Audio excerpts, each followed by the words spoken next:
নমস্কার বন্ধুরা, ভক্তিমূলক কথা চ্যানেলে জানাই আপনাদের সকলকে স্বাগত। বন্ধুরা, আশা করছি ঈশ্বরের আশীর্বাদে আপনারা প্রত্যেকেই ভালো আছেন এবং সুস্থই আছেন। বন্ধুরা, কখনো কি ভেবে দেখেছেন যে দৈনন্দিন জীবনযাত্রার কিছু খারাপ অভ্যাস কিন্তু আমাদের জীবনের দারিদ্রতার কারণ হতে পারে? এটা শুনতে অদ্ভুত মনে হতে পারে, কিন্তু বাস্তুশাস্ত্র অনুসারে এটি সম্পূর্ণ সত্য। আমাদের বাড়ির প্রবীণরা প্রায়ই আমাদের কিছু অভ্যাস এড়িয়ে চলার পরামর্শ দিয়ে থাকেন, যাতে ঘরে সুখ সমৃদ্ধি বজায় থাকে। কিন্তু আমরা প্রায়ই তাদের কথা উপেক্ষা করে থাকি। এর পেছনে একটি গভীর কারণ আছে যা আমাদের বুঝতে হবে। বাস্তুশাস্ত্র অনুসারে কিছু অভ্যাস আমাদের বাড়িতে নেতিবাচক শক্তিকে আমন্ত্রণ জানায় আর তাড়িয়ে দেন সম্পদের দেবী লক্ষ্মীকে। আপনার বাড়িতে যদি ক্রমাগত আর্থিক সংকট লেগে থাকে, তাহলে হতে পারে আপনি অজান্তেই আপনার বাড়িতে এমন কিছু অভ্যাস অনুসরণ করে চলেছেন যা দারিদ্রতাকে আমন্ত্রণ জানায়। আপনি হয়তো ভাবছেন যে কি সেই অভ্যাস যেগুলি সংসারের পক্ষে বিপজ্জনক। তো চলুন বন্ধুরা, জেনে নেওয়া যাক সেই 9টি অভ্যাস সম্পর্কে যা আপনাকে আজই পরিবর্তন করতে হবে। প্রথমত বন্ধুরা, রান্নাঘরে কখনোই এঁটো বাসনপত্র বেশি সময় ধরে ফেলে রাখবেন না। খাবার খাওয়ার পরপরই এই বাসনগুলো ধুয়ে সঠিক জায়গায় রেখে দেবেন।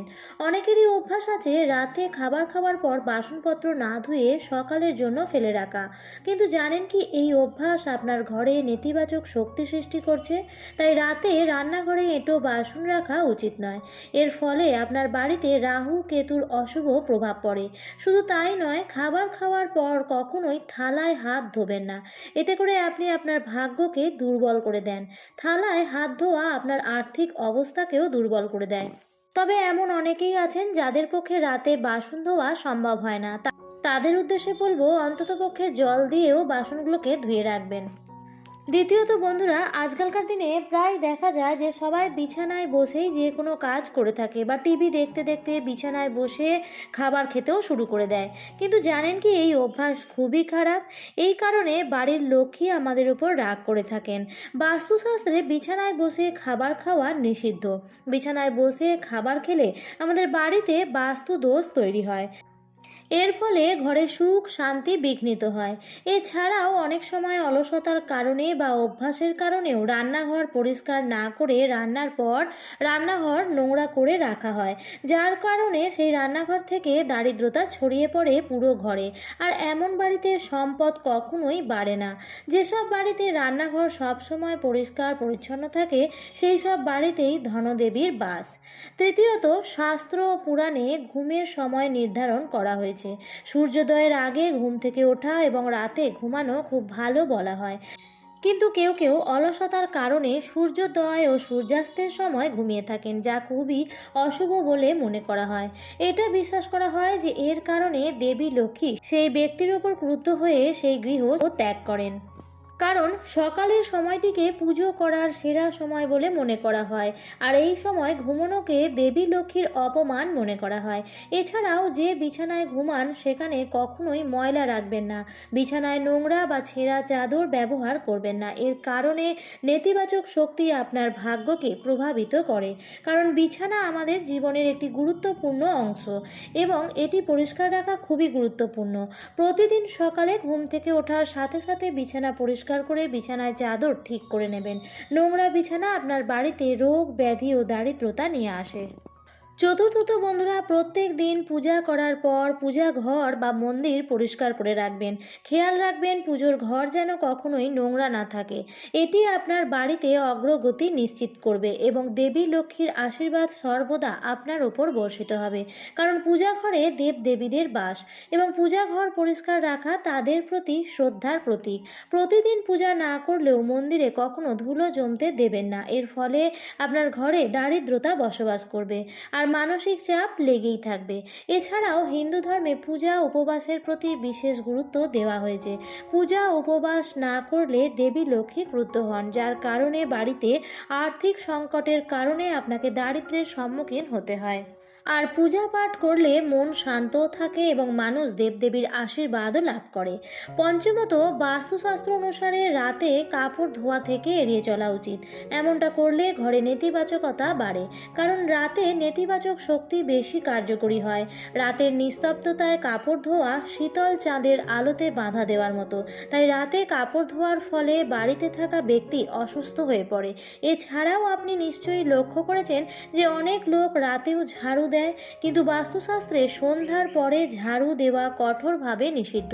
শাস্ত্রমতে ঝাড়ুতে দেবী লক্ষ্মীর বাস, তাই যে ব্যক্তি রাতে বা সন্ধ্যার পর ঝাড়ু দেয় দেবী লক্ষ্মী তার উপর ক্রুদ্ধ হয়ে থাকেন, আর সেই সঙ্গে বাস্তু দেবতাও ক্রুদ্ধ হন। কারণ এমনটা বিশ্বাস করা হয় যে রাতে ঝাড়ু দিলে বাড়ির সুখ, সমৃদ্ধি ও শান্তিতে খারাপ প্রভাব পড়ে। সেই সাথে অনেকের এই অভ্যাস আছে যে স্নান ইত্যাদি করার পর বাথরুম নোংরা ফেলে অন্য কাজে ব্যস্ত হয়ে পড়েন। এই ধরনের মানুষের এই অভ্যাস তাদের জীবনে নানা সমস্যার সৃষ্টি করে। এছাড়া বাথরুমের বা টয়লেটের দরজা সবসময় খোলা রাখলে ঘরে নেতিবাচক শক্তি ছড়িয়ে পড়ে। তাই বাথরুমের দরজা সব সময় বন্ধ রাখা উচিত। ষষ্ঠত বন্ধুরা, কিছু মানুষের মধ্যে নখ চিবানোর অভ্যাস দেখা যায়, কিন্তু নখ মুখে দিয়ে দাঁতে করে কাটা, এটি কিন্তু মানুষের জীবনে খুব খারাপ প্রভাব দেয়। এই ধরনের লোকেরা চোখের সমস্যায় কষ্ট পায় এবং কোনো কারণ ছাড়াই তাদের মানহানি হয়। নখ কামড়ানোর অভ্যাস শুধু হাতের পরিচ্ছন্নতাকেই প্রভাবিত করে না, এটি একটি বদ অভ্যাস যা স্বাস্থ্যের জন্য ক্ষতিকর। এছাড়াও এখানে ওখানে জুতো খুলে রাখার অভ্যাস অনেকেরই আছে। যেখানে সেখানে জুতো রাখার এই অভ্যাস আপনার জীবনে নেতিবাচক শক্তি নিয়ে আসতে পারে। বিশেষ করে জুতো কখনোই প্রধান দরজায় রাখবেন না। এর ফলে মা লক্ষ্মীর আগমনে বাধা প্রাপ্ত হয়। কারণ প্রধান দরজা হলো ঘরের মুখ এবং এটি পরিষ্কার পরিচ্ছন্ন রাখা খুবই জরুরি। জুতোর জন্য সর্বদা একটি জায়গা রাখুন এবং তাতেই জুতা রাখুন। সপ্তমত বন্ধুরা, জ্যোতিষশাস্ত্র অনুসারে সূর্যাস্তের পর কাউকে টাকা দেওয়া উচিত নয়। এটি করলে আপনার ঋণের বোঝা বাড়তে পারে, আর দেওয়া টাকা আর ফেরত না পাওয়ার আশঙ্কাও থাকে। এছাড়াও সন্ধ্যার পর দুধ, দই বা লবণের মতন জিনিস কাউকে দেওয়া উচিত নয়।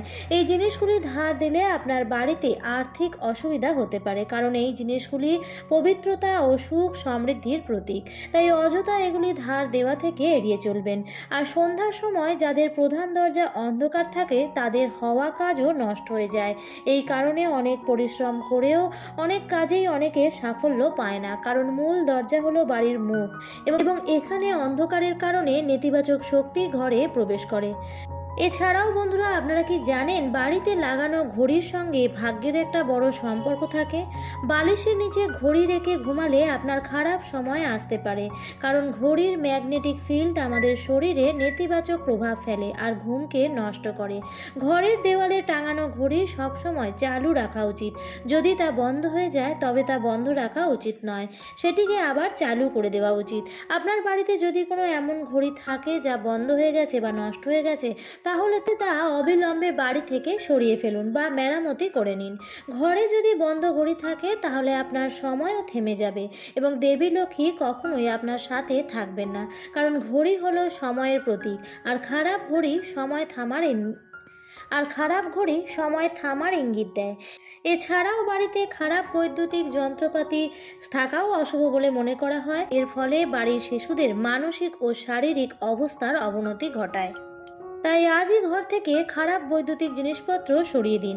এছাড়াও পুরনো, খারাপ বা জং ধরা তালা কখনোই বাড়িতে রাখা উচিত নয়। এই খারাপ তালার কারণে পরিবারের সদস্যদের অগ্রগতি ব্যাহত হয়, কারণ তালা হলো নিরাপত্তার প্রতীক, আর খারাপ তালা ঘরের নিরাপত্তাকে দুর্বল করে তোলে। রান্নাঘরে গ্যাসের ওপর খালি ও এঁটো বাসন রাখা উচিত নয়। এতে ঘরে সুখ, শান্তি ও সমৃদ্ধি আসে না, সমাজে সম্মানও থাকে না।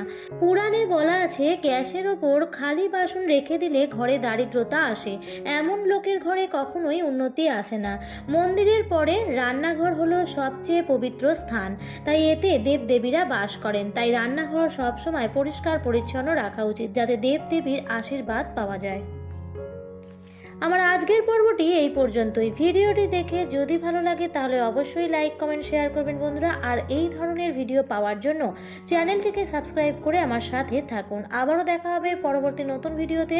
ততক্ষণের জন্য ভালো থাকবেন, সুস্থ থাকবেন। ধন্যবাদ।